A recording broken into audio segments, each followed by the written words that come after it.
And now shifting our focus to West Africa, Nigeria is once again witnessing a heated controversy. This time it involves the aid it receives from the United States. Nigerian lawmakers are demanding the Bola Tinubu-led government to thoroughly investigate allegations made by a U.S. congressman that USAID agency has been funding Boko Haram terrorists in the West African country. Now, lawmakers in the country want the government to create an independent panel to address the claims made by U.S. Congressman Scott Perry during a House subcommittee hearing in Washington earlier this month. Perry, who belongs to President Donald Trump's Republican Party, made a sensational charge that the United States Agency for International Development, or the USAID's annual budget of $697 million, was inadvertently funding terrorist organizations including ISIS, Al-Qaeda, Boko Haram, and their affiliates. But he provided no substantial evidence to back this claim.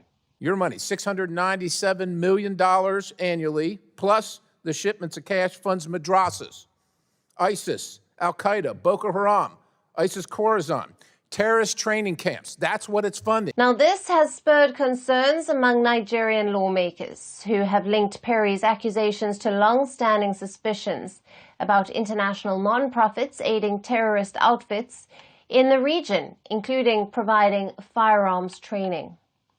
The Nigerian Senate has summoned the country's security chiefs, including the National Security Advisor, for a high-level session to discuss the concerns.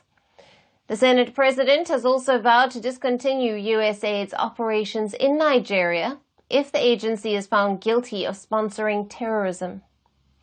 Last month, the West African country's military chief, General Christopher Musa, had also flagged concerns during an interview about the foreign funding of Boko Haram, a notorious group known for kidnappings, killings, and human rights abuses that have wreaked havoc in the northeastern Nigeria, as well as neighboring countries. However, dismissing Perry's allegations, the U.S. Embassy in Nigeria said in a statement that there were comprehensive monitoring and evaluation systems to help verify that U.S. assistance reached the intended recipients. It further noted that the U.S. condemned the violence by Boko Haram and continues to work with Nigeria and regional partners to counter terrorism. Still, the statement has done little to ease concerns of Nigerians who have demanded the government gather evidence, interview stakeholders, and review financial records related to USAID funding in Nigeria.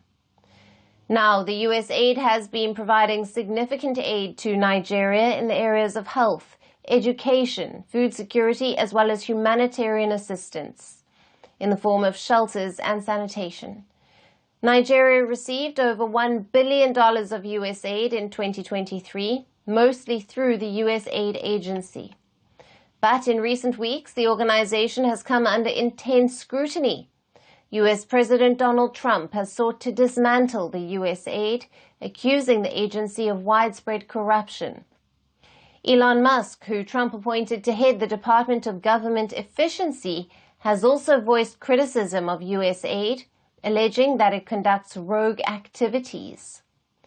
So as these condemnations against USAID continue to grow, the debate in Nigeria has intensified over the role of foreign aid and non-profit agencies in conflict zones, particularly when terrorist organizations like Boko Haram remain a serious threat.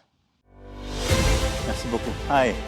How are you? Very well, thank you. Thank you for being here. Namaste, Mr. President. Bharat Kelogan, Komeri Namaste. How many people generally follow you in interviews? Typically in a month, we have viewers up to 150 million. That's more than twice the population of France. And in the last 2 years, we had 3 billion viewers. So I say, Laurent, this is your chance to be famous. You're on Firstpost. One word to describe your equation with Prime Minister Modi. Amitié. As India and France work together, are you creating a new era of non-alignment in the technology space? India is a training superpower. 1 million engineers a year, more than all of Europe and the US combined. So we have that partnership.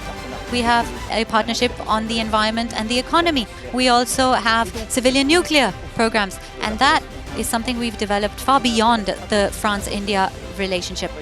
So we want to work together on AI. And then comes China with its DeepSeek, creating models at a fraction of the cost. Did that innovation take you by surprise? Did that breakthrough make you sit up and think, what did the Chinese do and how?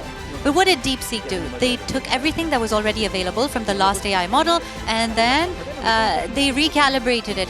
So are you going to ban Chinese AI in France? So we don't have this American approach of banning tech because of where it comes from.